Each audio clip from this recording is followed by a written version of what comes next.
그래서 이 말씀드린 대로 이 범죄인도법 제6조 한미범죄인도제약 제2조를 보면은 이 대한민국과 청구 법률에 의하여 이렇게 돼 있죠. 양체학 당사 후 법률에 이게 쌍방범죄성을 요구한다는 것입니다.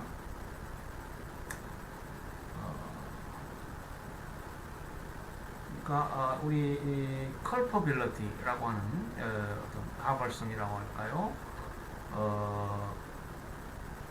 뭐 이런 문제들 관련해서 이제 피고인에게 엄격하게 우리가 좀 봐야 되고요. 그런 취지에서 이제 이런 쌍방범죄성이 이제 국제법상 제도 인정될 수 있는 것이죠.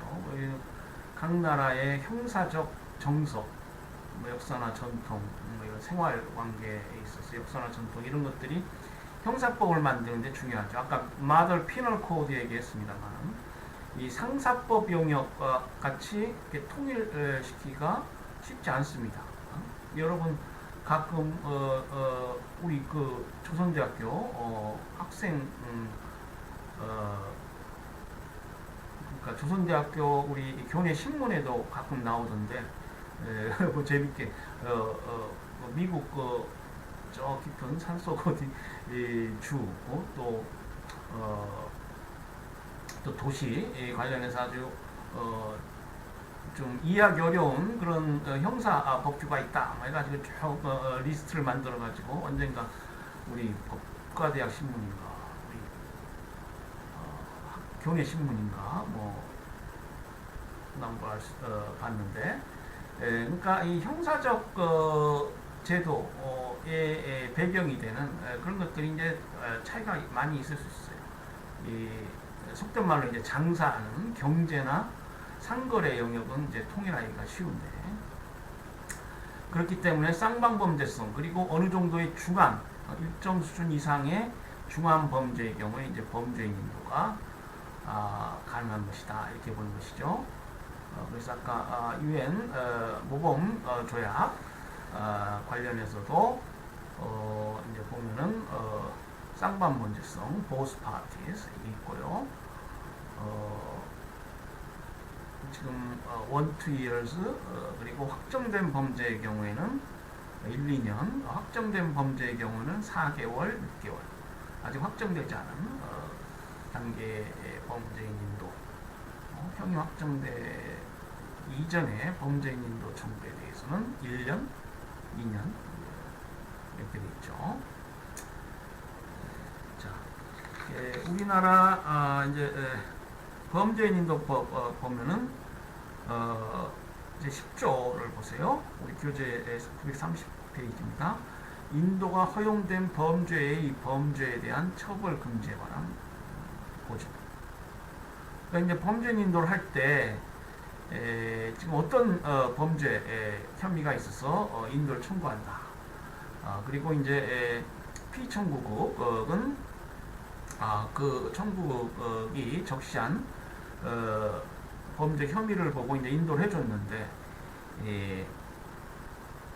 나중에 다른 범죄로 또 가혹하게 뭐 처벌한달지 이런 것들은 범죄인 인도 제도의 기본 어떤 지향점이라고 할까요? 그런 부분하고 잘 안 맞죠. 특히 이게 형사 절차이기 때문에 그런 자의적인 형사처벌권이 행사되어서는 안 되겠습니다. 그러니까 인도서부터 쭉 어떤 엄격한 피고인 이익을 보호하기 위한 그러한 어떤 정신이 지켜져야 되겠죠. 그래서 이제 특정성 원칙이라는 게 있습니다. 특정성 원칙.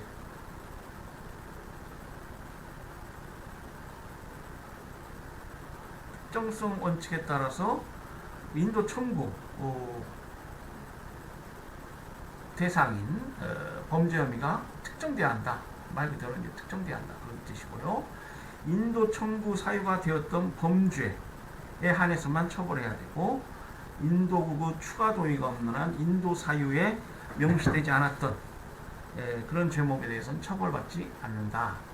그런 것이죠. 우리 범죄인도법 제10조에 그런 취지의 조항이 있고요. 우리 대법원 판례입니다만은 2005년도 판례. 이 판례는 이제 우리 대한민국의 범죄인 인도를 구했어요. 그래서 그 범죄인 인도를 구해서 이제 국내 형사 절차가 진행이 되었는데 그 인도 청구를 할 때 적시된 범죄 혐의 외에 다른 범죄로 이제 우리 법원이 처벌했습니다. 이 경우에 이것이 적법하냐? 우리 대법원은 인도국의 사후 동의가 있었기 때문에 이게 적법하다. 이렇게 판단했어요. 이 사례는 이제 한국과 미국 간의 범죄인 인도 사례인데요. 지금 양국 간 범죄 인도 조약 제 15조에 관한 이제 다툼이 있었습니다.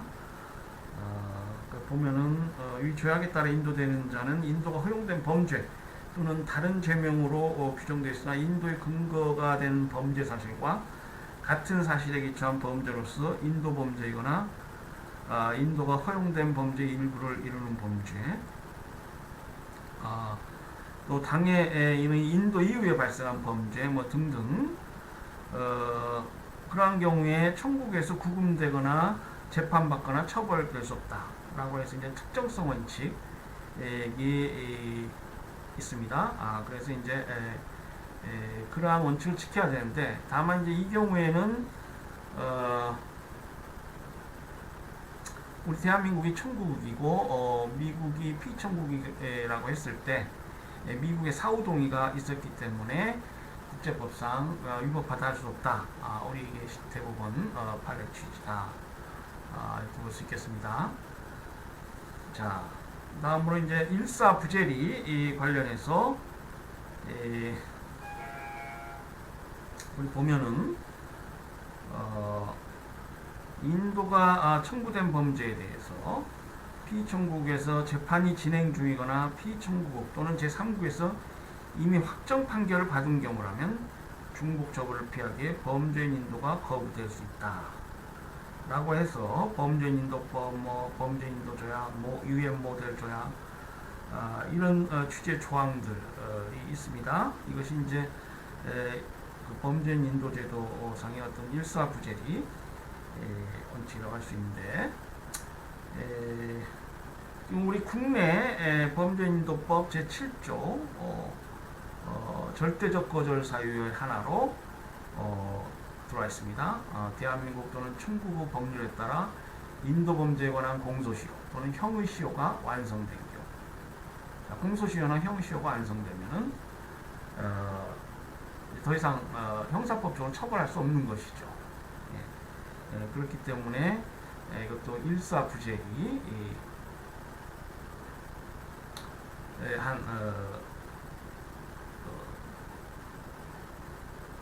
꼭 정확한 의미에서 일사부재리 원칙이라고 할 수 없지만은 그런 일사부재리 원칙의 한 발현이다. 뭐 이렇게 볼 수 있겠어요. 인도범 제7조 절대적 거절 사유로 계속 이어집니다. 인도범죄에 관하여 대한민국 법원에서 재판이 계속 중이거나 재판이 확정됩니다. 이것이 본래의 의미의 일사부재리 원칙이죠. 그렇고요.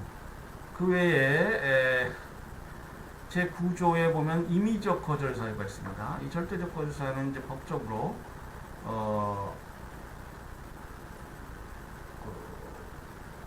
재량의 여지가 없고 법에 따라 꼭 거부해야 되는 경우고요. 임의적 거절 사유는 이제 그 여러 정황에 따라서 거절할 수도 있고 거절하지 않을 수도 있는 그런 사유를 말하죠. 범죄인이 인도범죄에 관하여 제3국에서 재판을 받고 처벌되었거나 처벌받지 아니하기로 확정된 경우에는 임의적 거절 사유에 해당이 되겠습니다.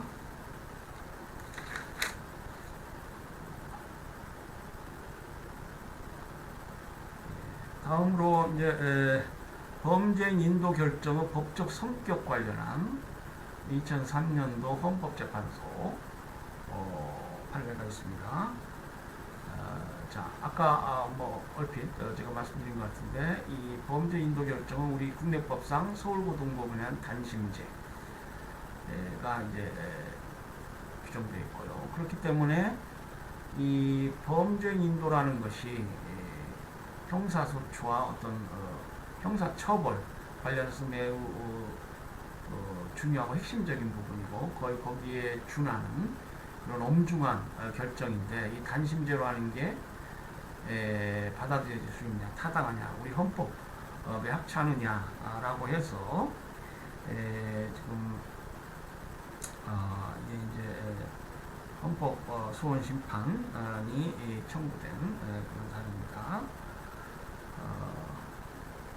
자, 보면 이제 변호인들은 우리 교재에 되어 있지만 이렇게 주장하는 것이죠. 이 사건에서 청구인은 이 사건 조항이 서울고등법원에서 한 차례 인도심사만을 받게 하며 동법원의 범죄인 인도 결정에 대하여 아무런 불법 방법도 마련하지 않고 있는 것은 적법 절차 등에 위반된 것이다. 그러니까 헌법상 적법 절차 위반을 주장했고 뭐 등등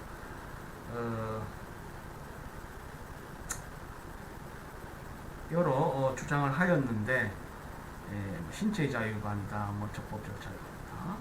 자, 우리 법원은 과연 이러한 문제들이 전형적인 사법 절차, 사법 절차라는 건 뭐예요? 소위 adversary system, 대심제, 원고와 피고를 두고 양 당사자가 엄격한 절차를 통해서 주장 입증하고 공격 방어하고 우리 뭐 변증법이란 말 들어보셨어요? 그러니까 진리 발견의 한 수단으로서 정반하,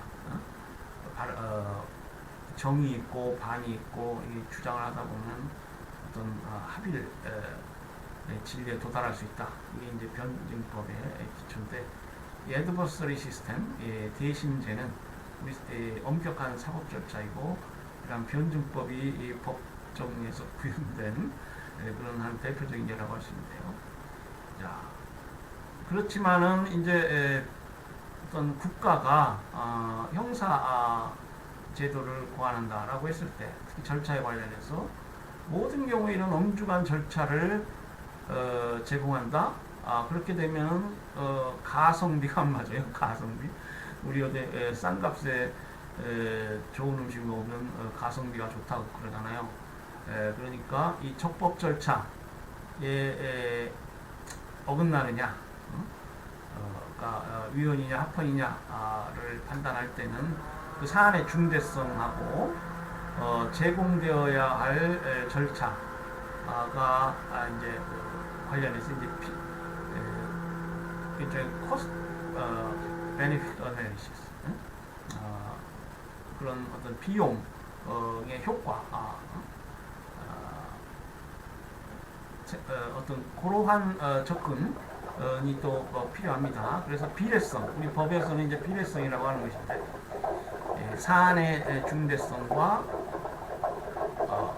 엄중성의 정도, 절차의 엄중성의 정도. 그래서 경미한 사안에 대해서 우리가 삼심제랄지 비용이 많이 드는 어떤 절차를 부여할 필요는 없다. 법상 이렇게 보는 것이죠.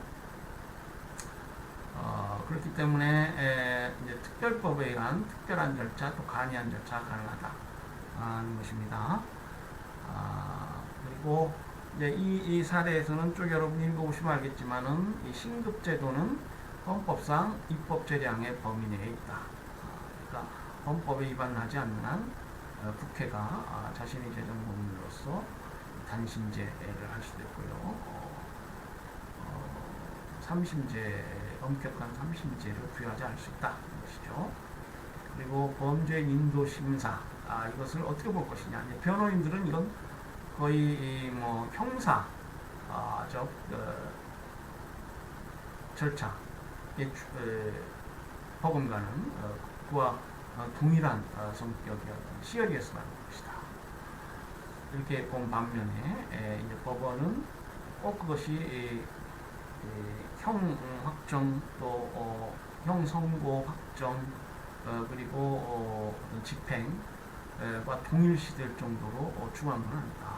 그것도 이제 절차를 범죄인이 인도되어서 그 법원에서 절차 형사 절차가 이제 진행이 되고 그럴 것이기 때문에 그렇다는 것이죠.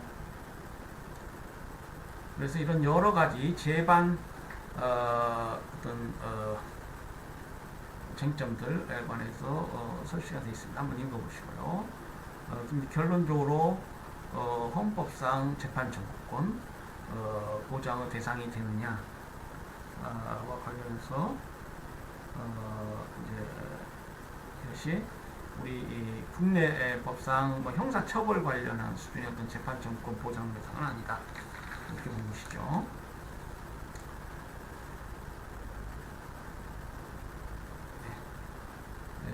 다음으로 이제 범죄인 인도에 관한 유럽협약에 관한 설명이 나와 있습니다. 뭐 유럽법은 여러분 EU 그러니까 유럽연합 아시죠? 이제 우리 국제법 공부하시니까 이제 EU의 법조 성격이 무엇인가를 좀 아셔야 되는데 언젠가도 말씀드렸듯이 supranational institution 그러니까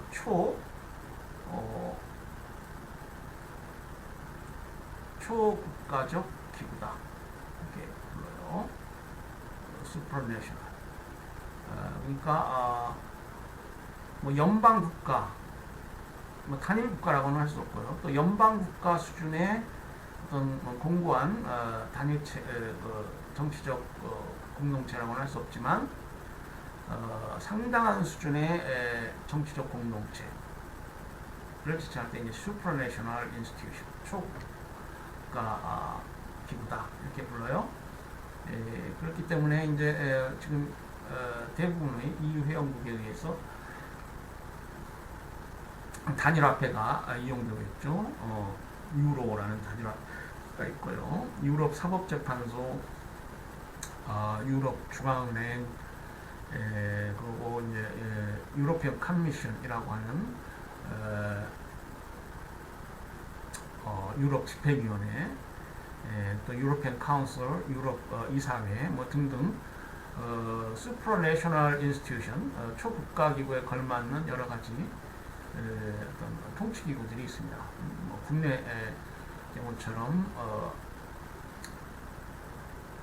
어떤 완전한 통치권을 가지고 있지는 않지만 상당한 어떤 연방 유사한 그러한 통치권을 행사하는 기구들이 있고요. 자, 그렇기 때문에 범죄인 인도에 관한 유럽협약은 이제 말씀드린 대로 양자조약, A국과 주권국 A국, B국이 체결한 양자조약 형태의 범죄인 인도조약보다는 훨씬 더 진일보한 것입니다. 1957년 범죄인 인도에 관한 유럽협약이 있었고 2002년도에 이것이 또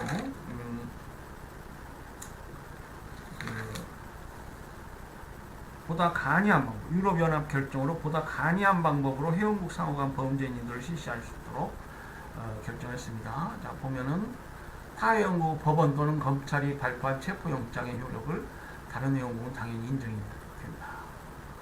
그러니까 이제 국내의 어떤 형사 절차, 수사 절차, 재판 절차, 거의 그런 수준이죠.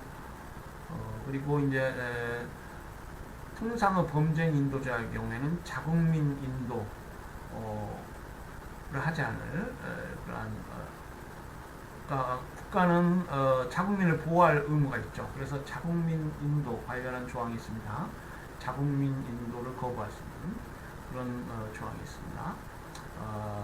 그것이 범죄 인도에 관한 유럽협약에서 인정되지 않고요. 다음으로 이제 쌍방 범죄성, 특정성, 아까 그 범죄인 인도 조약에 전형적으로 들어가는 이러한 원칙들이 이 범죄인 인도에 관한 유럽협약에는 없습니다. 적용되지 않아요. 그런 원칙들이 적용되지 않는다. 그리고 개별 국가의 체포영장이 전 회원국에서 집행될 수 있는 체제로. 그러니까 이 범죄 인도에 관해서는 이제 거의 연방 정부 수준의 어떤 공고한 통합이 이루어졌다 볼 수 있어요. 자, 한미 범죄인 인도 조약 관련해서 좀 조항을 볼까요? 자국민 인도에 관련해서 제3절 보면은 어느 최악 당사국도 자국민을 인도할 의무는 없으나 피청구국은 재량에 따라 인도하는 것이 적법하다고 판단되는 경우 자국민을 인도할 권한을 가진다. 의무는 없어요. 거부할 수 있습니다. 다만 재량에 따라 인도할 수 있습니다. 예, 말씀드린 대로 이제 국가는 자국민 보호 의무가 있습니다. 국제법상. 그래서 이제 그러한 국제법의 어떤 기본 원칙이라고 할까요? 그것이 이제 자국민 인도 거부 관련한 조항으로 이 범죄 인도 조약에 이제 규정되어 있어요.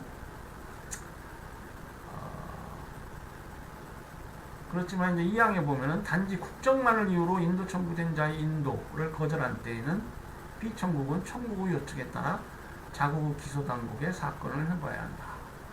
자국민 인도를 거부한 경우에는 이제 피청구국이 요청하면은 그 기소당국에 사건을 해봐야 됩니다. 그리고 이제 그 국적의 결정 시점, 판단 시점은 범죄행위 시입니다. 그러니까 범죄행위 시에 자국민이었느냐 아니었느냐 이걸 판단해봐야 돼요.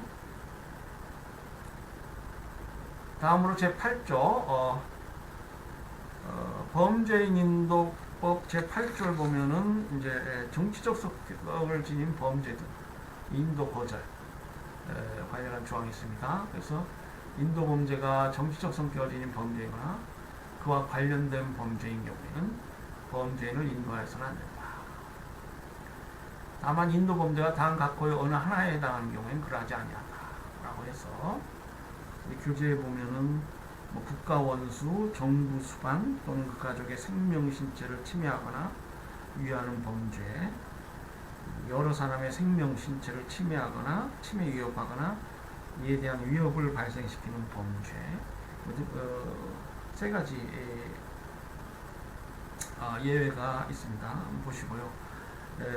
그래서 이제 이 정치적 성격을 지닌 범죄, 그러니까 정치범 인도 거절 이것은 이제 국가 관행에 의해서 쭉 지탱돼 왔는데요. 근데 이제 아까 그 8조 1항 1호의 예외에서도 같지만은 국가 원수나 그 가족의 생명, 신체를 침해하는 행위 이것이 이제 정치범 불인도의 대상에서 제외되고 있습니다. 이것을 우리가 우리 교재 936조에 나와 있죠. 어택 클로즈라고 합니다. 가해 조항이라고 불러요. 그러니까 국가 원수에 대한 어떤 이런 신체적 가해, 생명에 대한 가해, 그리고 그 가족에 대한 생명 신체에 대한 가해, 이러한 것들은 이제 인간적으로 잔인할 수 있다는 것이죠. 그렇기 때문에 예외에 해당이 되는데요. 그러나 대부분의 정치적 성격은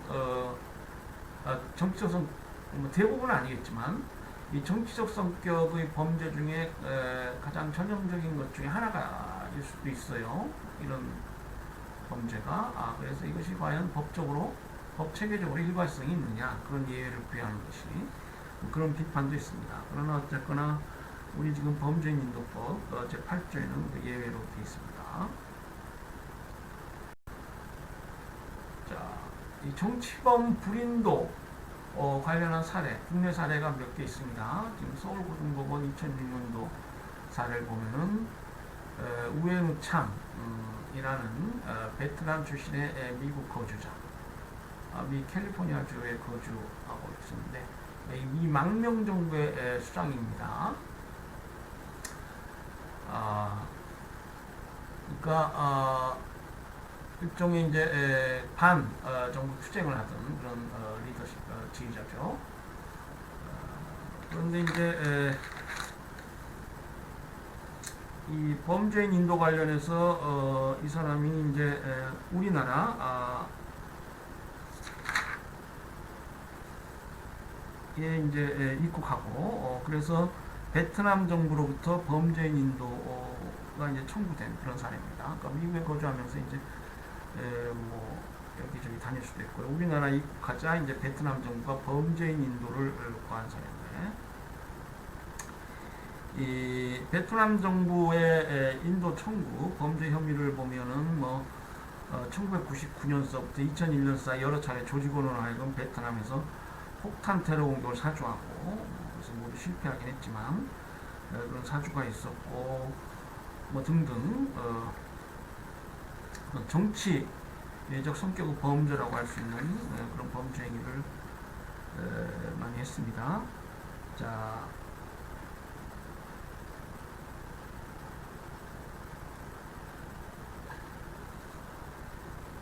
보면은 이 국내 사례인데요. 우리 서울고등법원이 절대적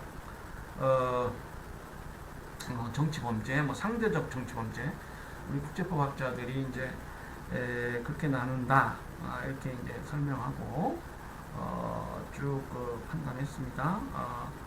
보면은 이제 절대적 정치범죄는 해당 국가의 정치 질서에 반대하는 행위로서 이제 본래 의미 정치범죄라고 할 수 있고, 상대적 정치범죄는 그러한 해당 국가의 정치 질서에 반대하기 위해서 저지른 일반 범죄는 상대적 정치 범죄에 해당이 되고, 이러한 경우에는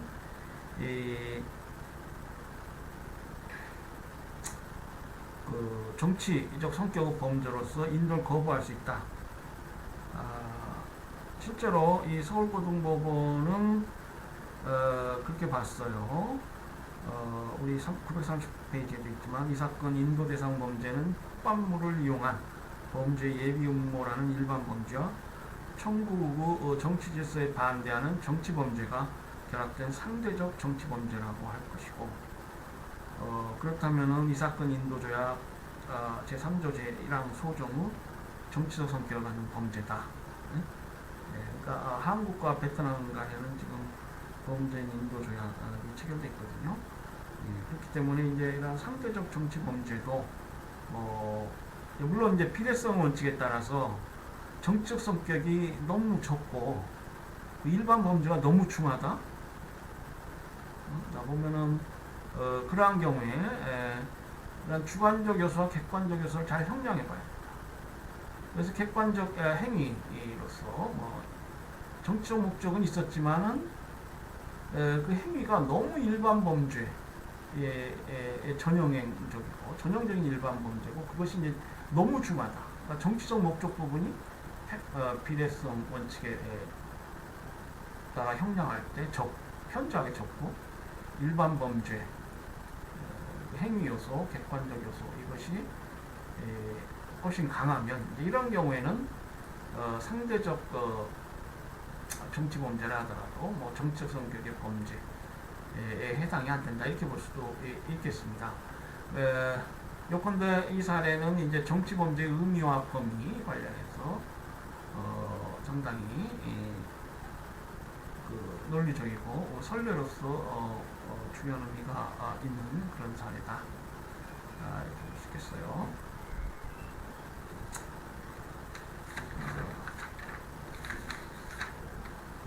그리고 이제 정치범 불인도 결정 관련해서 또 하나의 사례가 이제 2013년 역시 서울고급 사례인데요. 이 사례는 이제 중국 국적의 리우치양, 지금 우리 위안부 관련해서, 그러니까 일본 제국주의로 인해서 2차 세계대전 당시 여러 범죄가 저질러졌다. 그래서 지금 우리 한국과 중국, 일본, 그러니까 일본과 한국, 중국, 동남아 국가들 사이에 이런 위안부 문제랄지 강제징용 문제로 역사적 어떤 애증, 역사적으로 이제 여러 감정이 있죠. 감정도 있고 그런데요. 또 요즘은 어떤 정치인이 위안부 관련해서 어떤 국가적으로 여러 많은 좋은 일을 해야 되는데 또 개인적 어떤 비리가 있다라고 해서 문제도 있습니다만은, 이 중국 쪽의 리우치양도 이제 어떤 반일 어떤 투쟁의 어떤 내심을 가진 자이고요. 그러다가 그러니까 일본 제국주의에 대한 어떤 반감 이런 게 이제 뿌리가 있고 그러다가 일본 제국주의 상징이라고 할 수 있는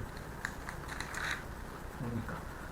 일본 제국주의 상징이라고 할 수 있는 야스쿠니 신사 우리 939페이지 나왔습니다. 야스쿠니 신사에 방화를 하게 됩니다. 방화 보는데요. 이제 이자가 우리 한국으로 이제 왔어요. 그러니까 한국에 와서 또 주한 일본국 대사관에 화염병을 또 던졌습니다. 그 주에 또 다른 어떤 범죄 행위가 있었어요. 그래서 그 현종 건조물 방화 미수죄 등으로 방화 관련해서 한국 정부의 한국 법원에서 징역 10월형을 받아서 복역하기도 했습니다.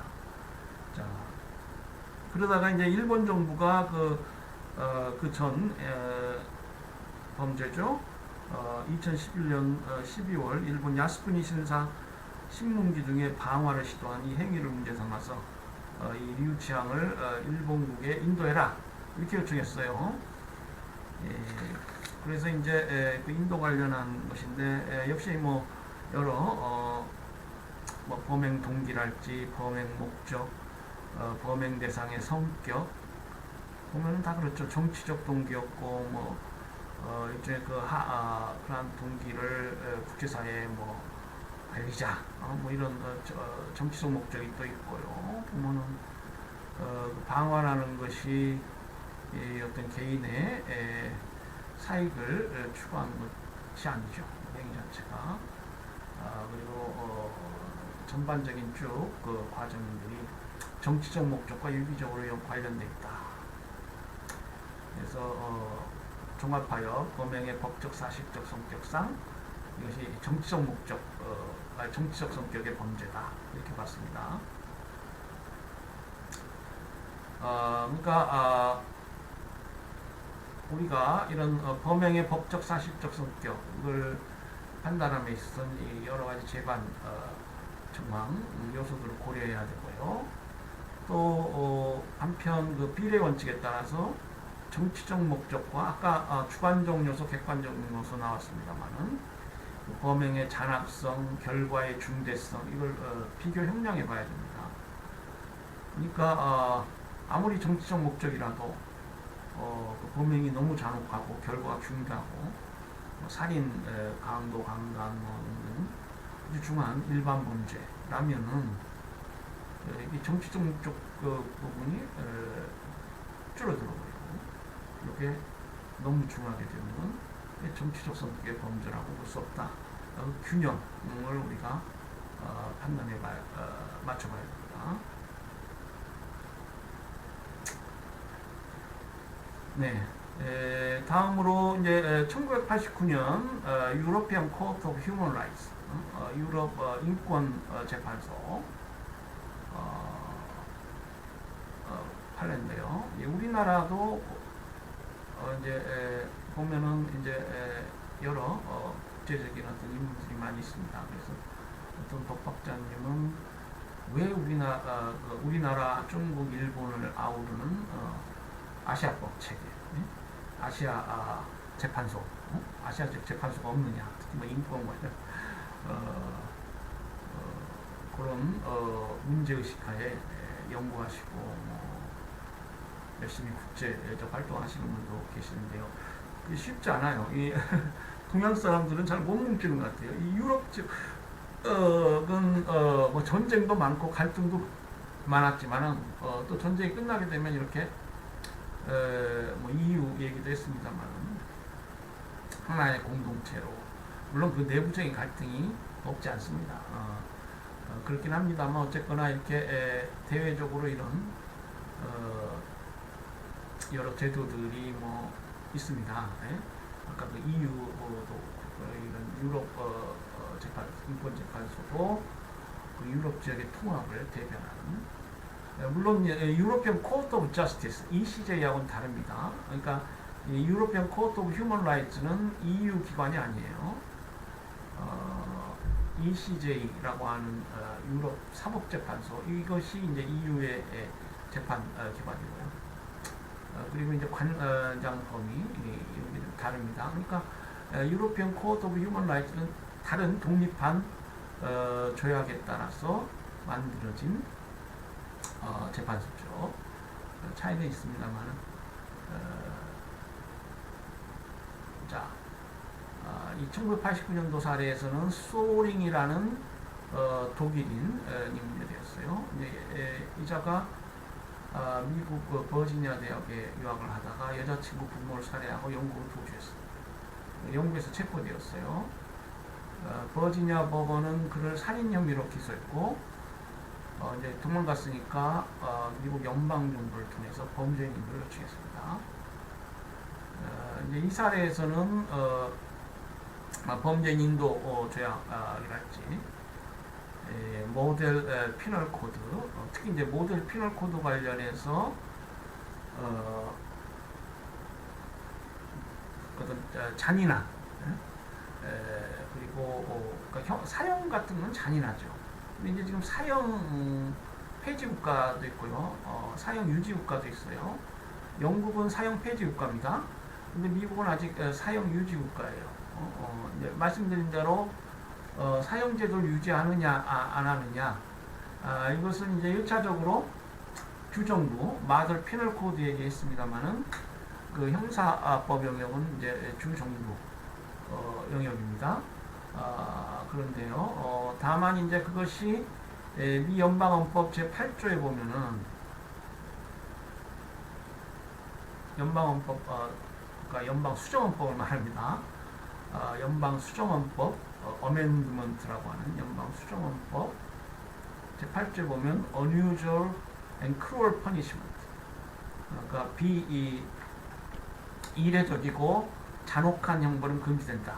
이 조항에 따라서 지금 연방법원이 주정부의 사형제도가 이 연방헌법 조항에 합치하느냐 이걸 심사하고 있어요. 그래서 이제 관련 여러 판례가 있습니다. 그러니까 이제 연방정부 관련해서 그러니까 미 연방헌법 체계상 주법은 연방법 위반돼서는 안 됩니다. 그러니까 이제 사형제도가 뭐 어떤 원칙이 좀 부족하다거나 일관성이 없고 그런 경우에 이제 위헌 선언이 나요. 그래서 이제 그 제도가 무효가 되는데, 이 사례를 보면 이제 소린이란 자가 영국의 도피인데, 영국은 이 자가 이제 미국에서 기소되면은 사형을 받을 수 있기 때문에 인도를 쉽게 결정하지 못하고 있는 상황이었습니다. 그러니까 이제 연방헌법 제8조에 따라서 잔혹한 형벌은 금지되지만 뭐 사실 사형을 받고 집행되는 경우가 많이 있어요, 미국은. 그런데 지금 모델 트리티, 아까 말씀드린 UN 범죄인 인도 관련한 UN 모범협약 같은 데 보면은 어떤 정의로운 절차를 받을 수 없을 가능성이 있거나 아니면 굉장히 잔인한 결과가 나올 수 있는, 그러니까 사형 같은 잔인한 결과가 나올 수 있는 경우에는 인도를 거부할 수 있다. 뭐 이런 조항들이 있습니다. 그래서 특히 이제 사형 폐지국과 사형 유지국 간의 범죄인 인도 관련해서 특히 그런 문제가 크게 부각됩니다. 이 사례가 그 사례인데, 결국 소링은 사형제도가 없는 독일에서 재판을 받게 됩니다. 그러니까 영국과 독일은 사형제도가 없다는 것이죠. 그래서 그는 범죄인들 막기 위해 영국 법원에 인신보호영장을 청구했으나 기각당했다. 이후 그는 재차 미국으로의 인도는 유럽 인권협약 위반이라고 주장하고 유로피언 커미션, 유럽 집행위원회입니다. 이건 EU 기관이에요. 유로피언 커미션에 청원을 제출했고, 이 사건은 최종적으로 유럽 인권재판소에 해부됐다. 소링 측은 미국 교도소의 열악한 상황을 지적하고 특히 사형 대기자가 되면 극도의 스트레스, 심리적 공황 상태, 성적 착취 대상이 될 우려가 있다고 주장하면서 이러한 것으로 범죄 인도를 한다면 고문, 비인도적인 또는 굴욕적인 처우나 처벌을 금지한 유럽 인권 협약, 그러니까 유엔 모델 협약에 모범 협약에도 있는 내용이 그대로 있습니다. 유럽 인권 협약에 유럽하고 유엔 뭐 보통 많은 경우에 같이 동일한 취지의 조항들이 많이 있어요. 유럽 인권협약상의 재판소는 영국이 소울링을 미국으로 인도하기로 한 결정은 유럽 인권협약상의 권리를 침해하는 것이라고 판결합니다. 그래서 이제 유럽 인권재판소는 이런 국내 결정에 대해서도 심판 대상으로 할 수 있으니까요. 그렇게 됐습니다. 그렇지만 어쨌거나 이 사례에서 지금 영역복권상 영국 내에 지금 이자가 있고요. 결국 영국 정부의 결정이 뭐 결정적인 것이다 이렇게 볼 수 있는데 결국 인도를 했어요. 이 판결이 내려진 후에 인도를 했습니다. 다만 이제 인도를 하면서 영국과 미국 정부 간에 소울링이 사형 판결을 받을 죄목으로는 재판받지 않도록 해야 된다. 이렇게 약속하고 영국이 인도를 했습니다. 그래서 이제 이 사례에서 이제 소울링은 결국 그 가석방 없는 무기징역을 종신형을 선고받았어요. 사형은 예면한 것이죠. 그런데 이제 이 판결의 논리를 확대하고자 우리 교재에도 설명이 있지만은 유럽인권재판소가 협약 비당사국에게 협약상의 기준 준수를 요구하는 그런 결과가 되고 또한 타국의 국내사 등의 지나치게 관여한다. 그래서 이제 유럽인권재판소 유럽인권협약과 영국 정부 간의 어떤 문제를 우리가 좀 생각해 볼 필요가 있다는 것이죠. 그래서 이제 EU가 이게 대외적으로 이렇게 통합된 초국가적 실체라고 했는데 EU 내에도 문제가 많습니다. 첫째 이제 정치 경제적으로 못 사는 나라, 잘 사는 나라들이 이제 돼 있고요. 그러니까 동유럽은 못 사는 나라들이죠. 그리고 서유럽은 잘 사는 나라. 그런데 여러 가지 공통 정책을 추구한다라는 것이 쉽잖아요. 그런데 복지제도를 고안한다. 그러면 그 자금을 그러니까 그 재원을 어디서 조달할 것인가? 잘 사는 나라들이 못 사는 나라들을 다 먹여 살릴 수밖에 없다.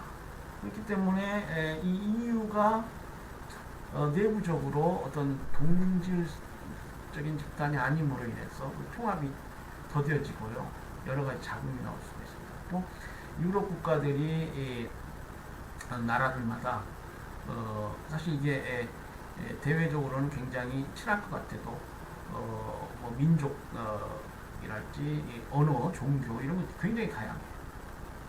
그래서 사실 그런 인종, 언어, 문화, 역사, 종교 이런 요소들 관련해서 동질적인 사회라고 보기도 어렵습니다. 그래서 그런 갈등도 있고요. 그래서 유럽 통합주의자들이 있고요. 유럽 사회주의자들, 유럽 사회주의자들은 그 사회의 다양성 그대로 놔둬라, 뭐 이렇게 주장하고 유러피언 페더럴리스트, 유럽 통합주의자들은 이거 뭉쳐야 된다. EU를 더 공고한 미국처럼 단일한 어떤 실체로 만들어서 국제사회에서 목소리를 높이고 힘을 써야 된다. 뭐 이렇게 주장하는 자들도 있고요. 이 영국은 지금 EU에서 탈퇴했죠. 존슨 총리.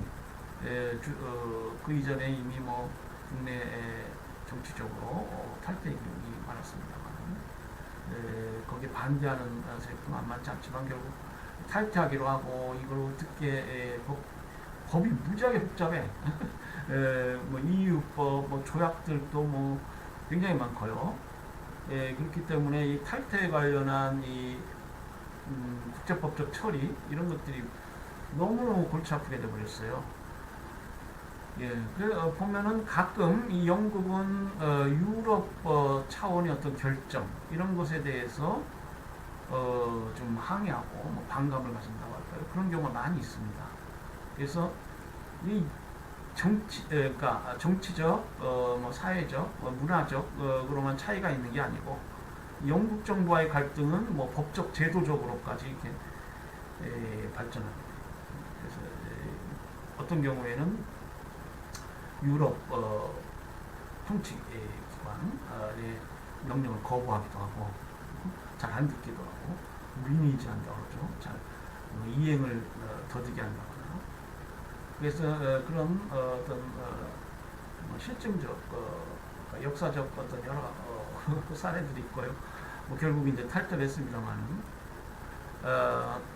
어쨌거나 이 사례는 지금 유럽 인권재판소가 지금 영역국권 영국의 영역국권 하에 있는 이 범죄인 인도 관련해서 이런 재판하는 것이 과연 실효성이 있는 것이냐.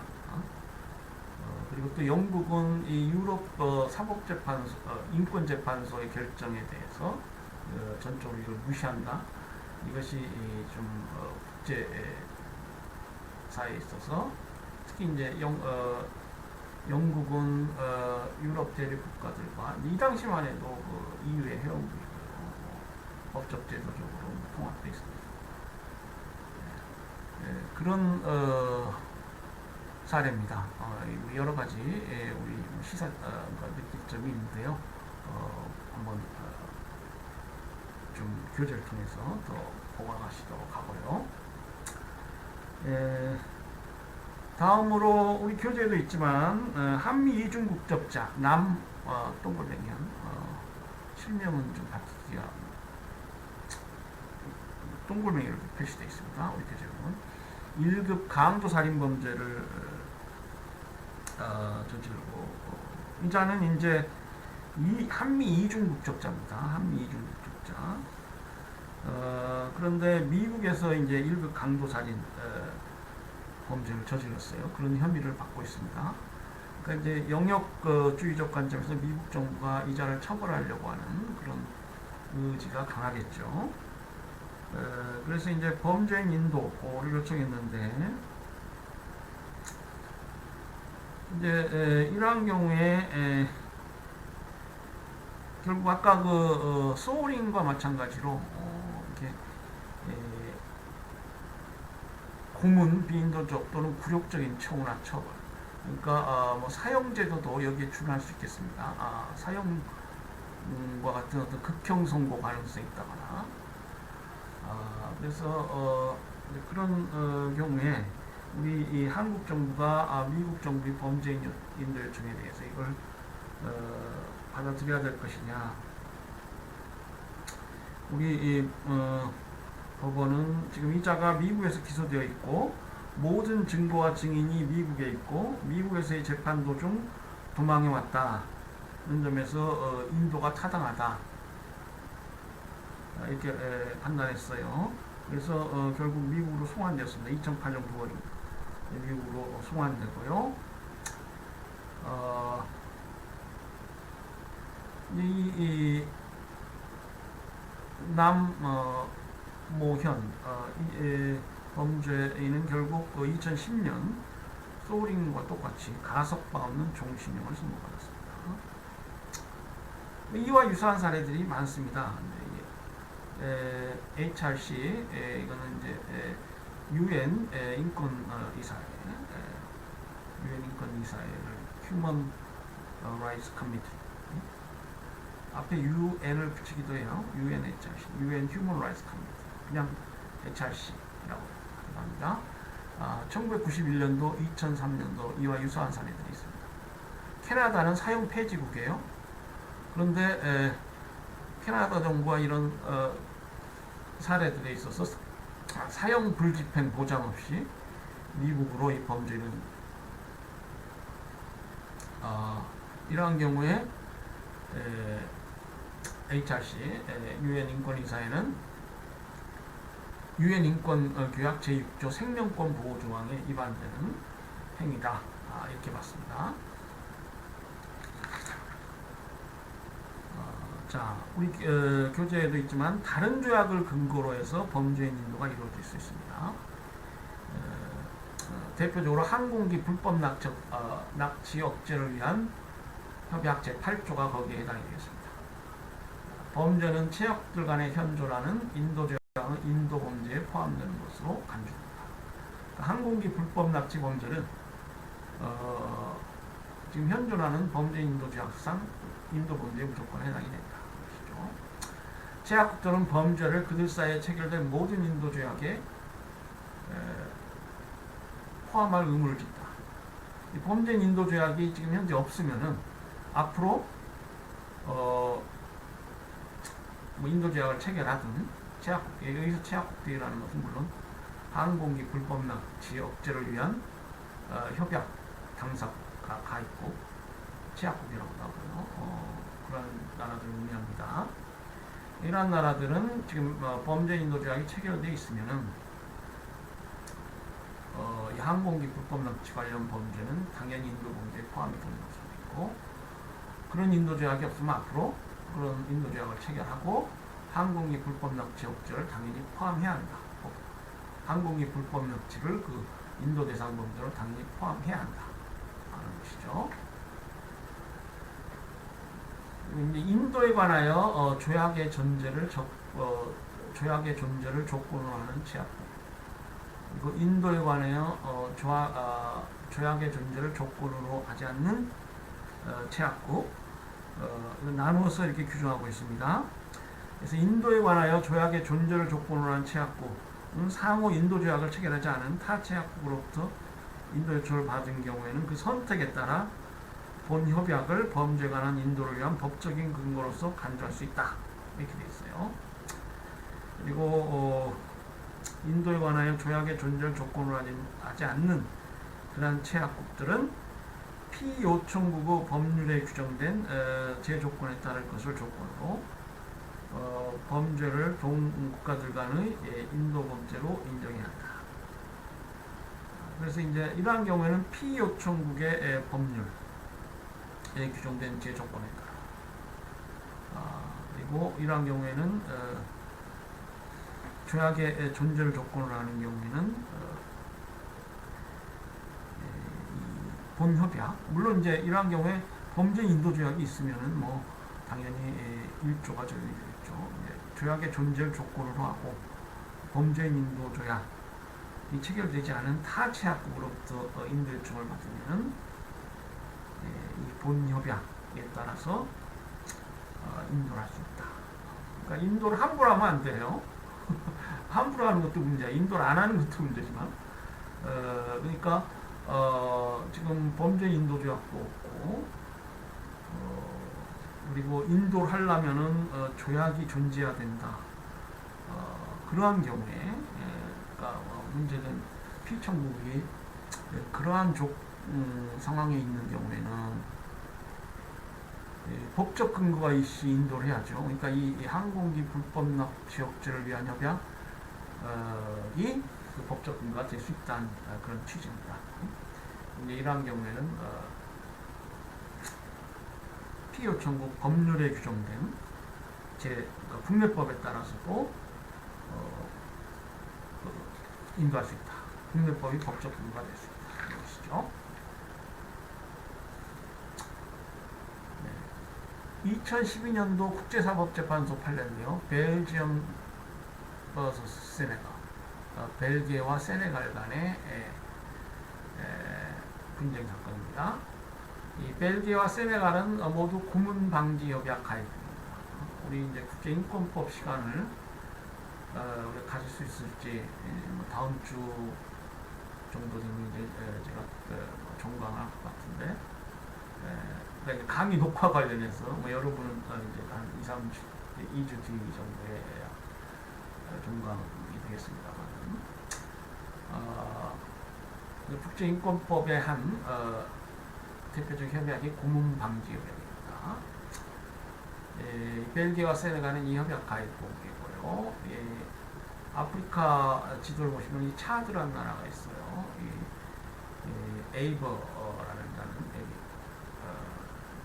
아랍 이름인가요? 프랑스 이름인가요? 에이버 발음하죠. 이 차드 대통령 이센 에이버, 퍼스트 네임이 이센입니다.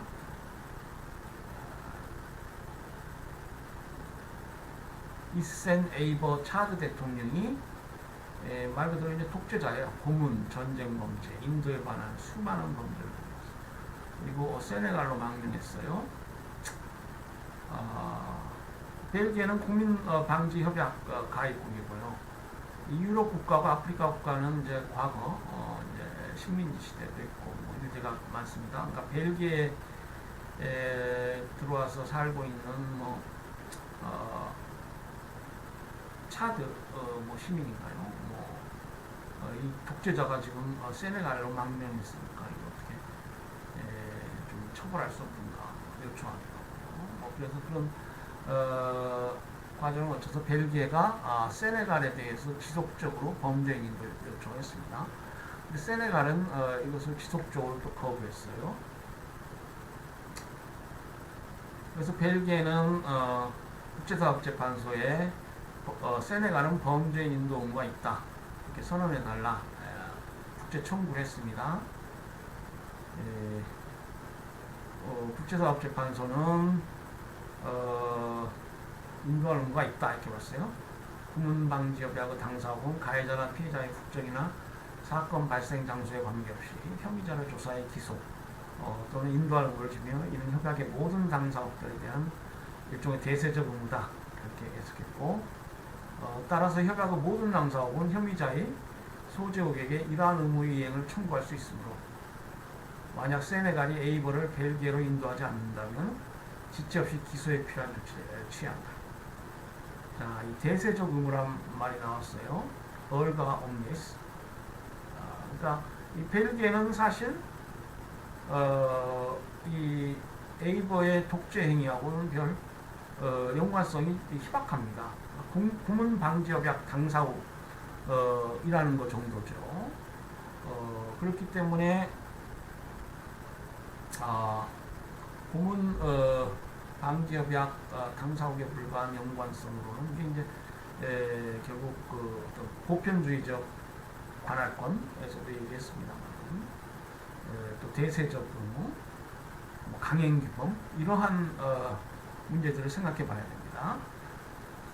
그러니까 벨기에가 어떤 범죄인들을 요청하는 것은 자꾸 이제 보편적 관할권, 속인주의, 속지주의를 떠나서 이 자는 국제사회의 어떤 악당이고 이를 처벌할 어떤 대세적 의무가 있다. 특히 우리는 공방지협약의 당사국이다.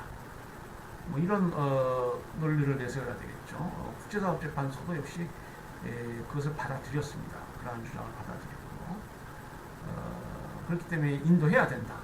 다만 인도하지 않는다면 지체 없이 국내적으로 형사처벌 절차를 밟아야 된다. 세네갈이. 결국 이러한 판결에도 불구하고 뭐 사실 세네갈 정부가 인도를 계속 거부했습니다. 그러자 이제 계속 국제적 압력이 있었고 결국 세네갈이 국제적 압력에 굴복해서 아프리칸 유니온이 임명하는 특별재판소를 자국 내에 설치해서 에이버를 재판하기로 이제 양보를 하게 돼요. 결국 이 에이버라는 자는 이제 세네갈 영역에서 행해진 국제재판 2016년 5월 Extraordinary African Chamber 비상 아프리카 재판소에서 종신형을 선고하게 됩니다.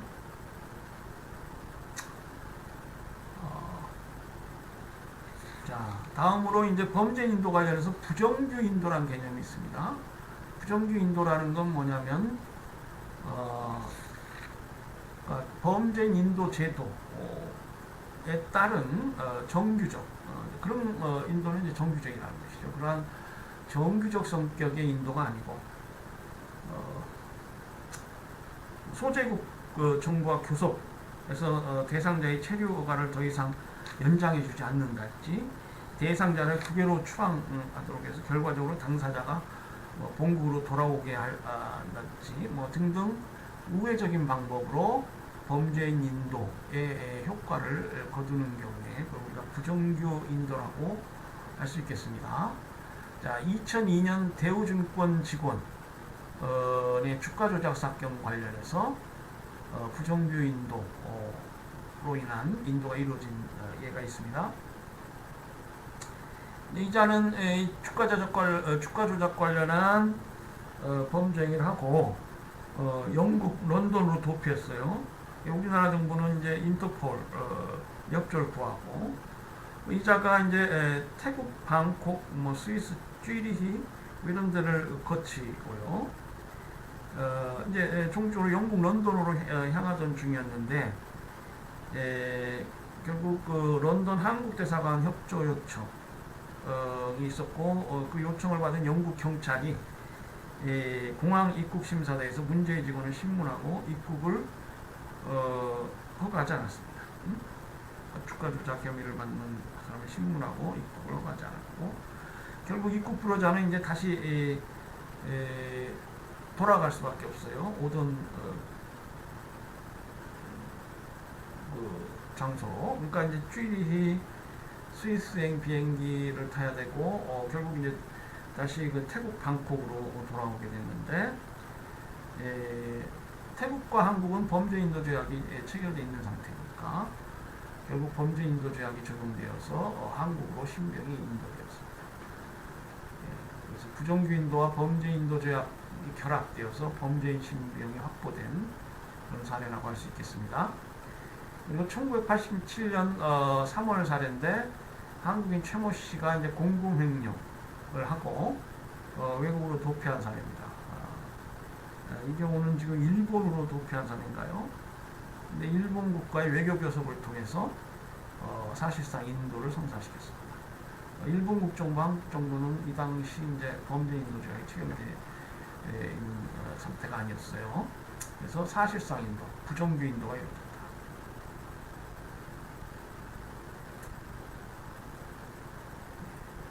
1992년도 사례인데 미국과 알바레스 맥케인 간의 쟁송 사건입니다. 이건 미 국내 법원 사례예요. 1985년 미국 정부의 한 마약 반속단이 멕시코에 납치되어서 고문 끝에 살해되게 됩니다. 그러니까 이제 멕시코 의사가 고문행위에 조력을 하게 돼요. 그래서 이제 미국 정부가 이 고문행위에 조력한 의사를 미국으로 납치했습니다. 그자가 이제 알바레스 맥케인.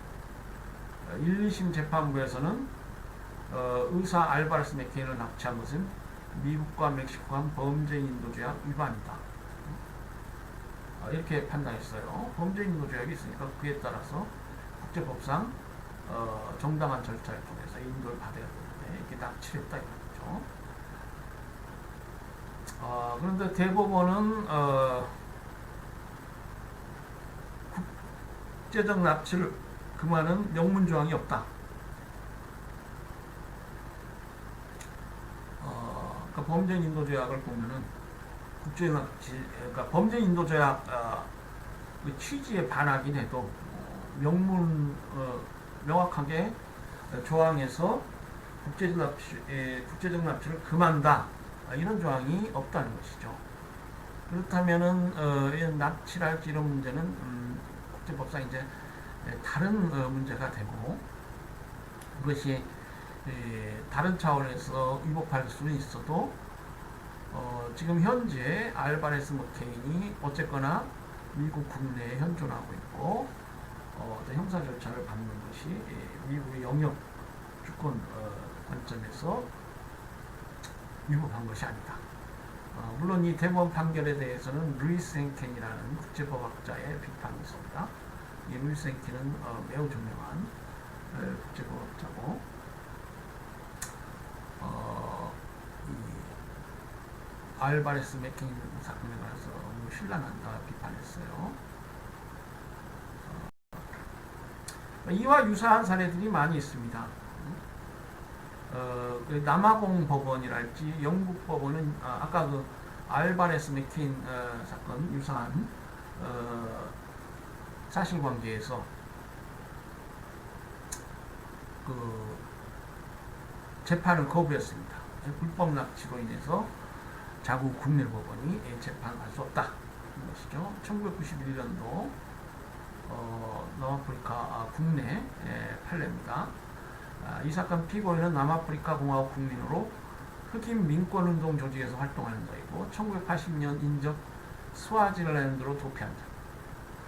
1986년도는 남아공 경찰 또는 기관원으로 판단되는 사람들에 의해서 납치되어서 남아공 법원의 반역 협의로 기소되었습니다. 스와질랜드는 자국 영토에서 벌어진 남아공의 납치 행위를 국제법원으로 항의하지 않았습니다. 그렇지만 남아공 대법원은 국제법을 위반해 피고인을 외국으로부터 납치해 왔으므로 남아공 재판소는 그를 재판할 수 없다. 이렇게 판시했어요.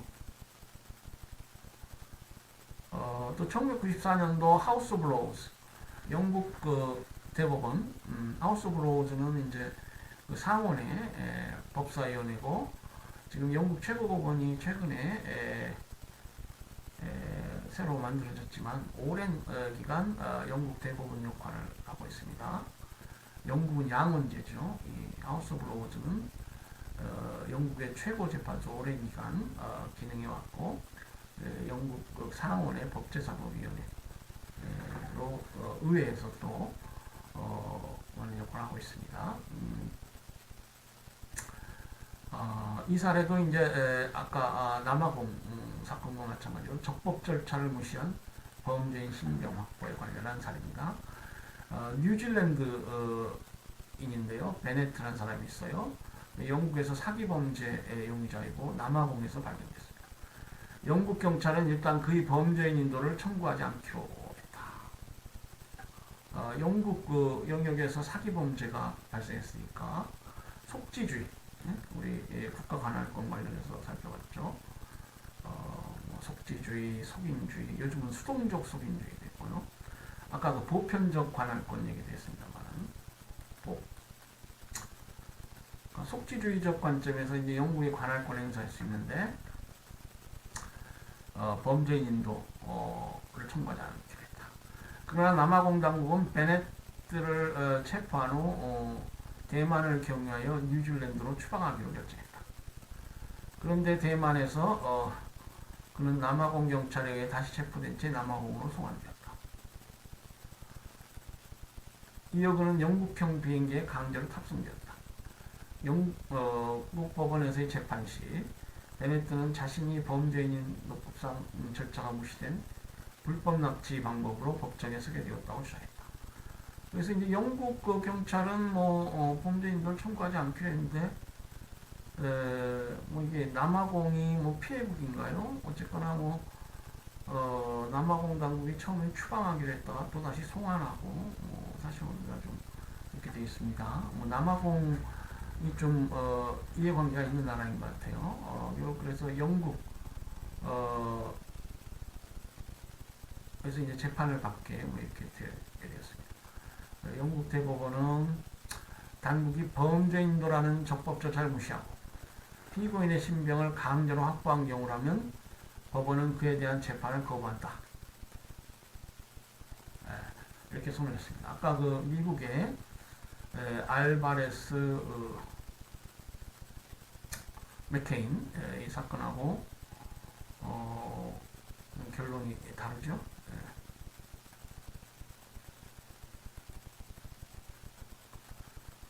우리 교재에 보면 계속 이와 유사한 사례들이 있습니다. 아이만 사례. 아이만 사례는 이제 이스라엘 정부가 제2차 세계대전 독일 전범 아이만을 체포해서 자국에서 이제 재판하고 이것도 아까 전 사례들과 마찬가지로 이 아이만 체포가 이제 불법적이라고 볼 수 있죠. 그렇지만 결국 그 이스라엘 법원은 아이만을 형사재판 절차에 그대로 회부하고 사형을 선고하고 집행까지 한 사례입니다. 그러니까 이스라엘 정부는 여러분도 아시다시피 유태인 학살, 제2차 세계대전 당시 유태인 학살 관련해서 가장 피해를 많이 본 나라라고 할 수 있겠죠. 네. 그래서 이제 좀 앞과는 그 뭐랄까요, 뭐 정치적으로 또 그 형사 절차 이게 법적으로 이제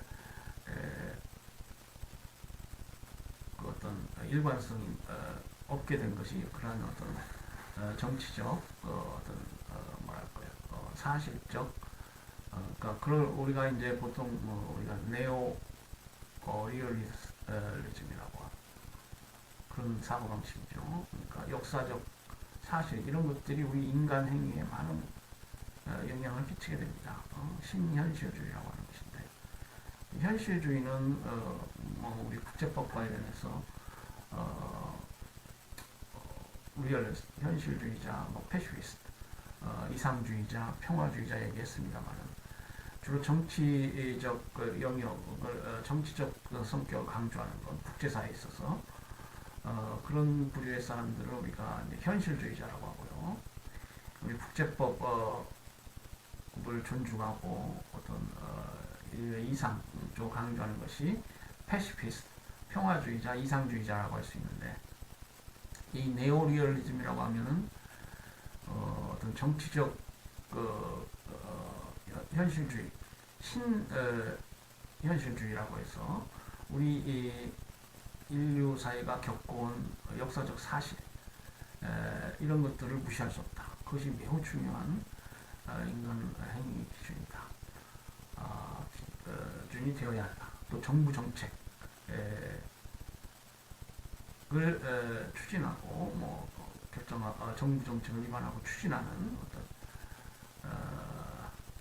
기준이 되어야 한다. 이것을 우리가 신현실주의라고 하죠. 그래서 이제 이 독일 나치 전범 케이스는 뭐 그런 관점에서도 이해할 수 있겠습니다. 또 유사한 사례로 카를로스 자칼 사례인데요. 이 사례는 베네수엘라 출신 테러 지원범인데 역시 납치되어서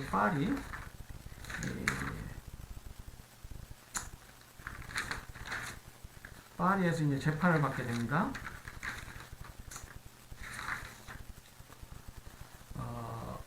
이 카를로스 더 제칼은 베네수엘라 출신이고 1970년대, 80년대 유럽과 중동에서 여러 건의 테러를 지원한 것으로 악명이 높았고 파리에서 재판을 받았는데 자칼은 체포와 이송 과정에서 위법성을 이유로 재판 권한권이 성립되지 않는다 이렇게 주장했지만 재판부에 의해서 받아들여지지 않고 그대로 재판이 진행되는 사례입니다. 우리 국내 사례도 있네요. 1967년 판문점을 통해 귀순한 전 조선중앙통신 이수근 사례가 있습니다. 그러니까 이게 위장간첩이라는 것이죠. 이자가 갑자기 1967년도 군사분계선을 넘어와서 남한에 귀순해 왔습니다. 그런데 결국 여러 그 뒤에 어떤 행위랄지 이런 걸 봐서 이게 이제 간첩으로 판명이 나고 이제 형사 절차에 부해졌어요. 그런데 그 와중에 1969년 1월인가요? 위조 요건을 사용해서 민항기편으로 캄보디아를 탈출하려 했습니다. 그래서 이 탑승기가 사이공 공항에 중간 기착을 했을 때 당시 한국 정부 요원에서 강제로 하선되어 군용기편으로 한국에 다시 압송되어서 이제 재판을 받게 되었는데 이것도 어떻게 보면은 이제 불법 납치라고 할 수 있어요. 해외 국에서 다른 나라 영역 내에서 강제로 납치한 경우죠. 그렇지만은 이제 결국 뭐 여러 선례에서도 봤습니다만은 국내 형사 절차가 그대로 진행이 되고요. 특히 이제 이 사례는 한국과 베트남 간의 어떤 호혜로운 국제관계가 형성되던 시기였고 베트남 정부의 동의하에 이수근의 체포와 송환이 이루어져서 특히 형사 절차 진행에 별 문제가 없었고요. 그래서 뭐 사형이 선고되고 사형이 집행된 사례입니다. 역시 그 무렵 사례인데요. 동백님 사건 이 있었고, 이 동백님 사건은 이제 우리 그 간첩 사건이죠.